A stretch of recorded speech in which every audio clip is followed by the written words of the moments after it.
Hi, Justin Labato, Director of Training at Autogeek.com, and we're here to have some fun with some Q&A about product and process with our guests.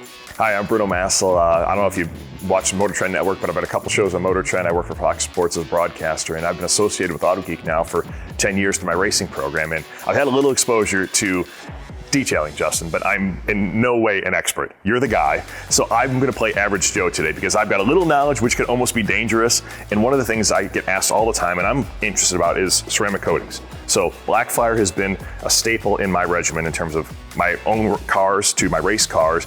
But I want to go next level. Can an average guy like me apply ceramic coatings? Absolutely. So there are different categories. There's pro level categories that definitely can be a little bit more difficult in both prep and application. And then there's this category that's more consumer friendly, like BLACKFIRE Pro has to offer. And this is something that where, this is a product that you could prep the surface by washing it, doing whatever level of paint correction or polishing, which is, enhancing the cosmetic value of the paint, and then using the panel prep.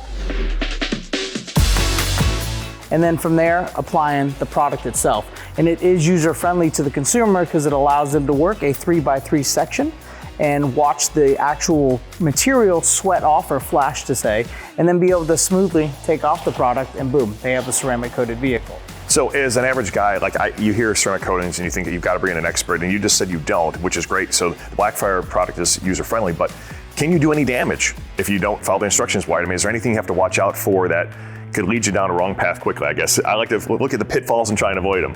Yeah, no, so the biggest value is the prep work, right? Okay. Just like anything, even in the body shop world, right? Prep work is key. So making sure the prep work is on point, and then moving forward with the actual product application, yes, if you wait too long, there is a period a window of opportunity to put the product on and take it off. Okay. If you wait too long, you answer a phone call, go grab lunch and come back, then yeah, you may have some difficulty removing it. Okay. Then you have to get into compounding, polishing, and reverse steps to move forward again. Okay, so as long as you stay timely with removing the flash point in the application, you should be good to go. Absolutely, it's basically just following directions and just being in tune with the application process as you go with minimal to no interruption. So you're saying I have to follow directions. Now you take me down a whole wrong path there, but I think I can do it. Yeah, so it allows you to basically go on this one 0 to 60 in no time at all without thinking. I love it. I'm in.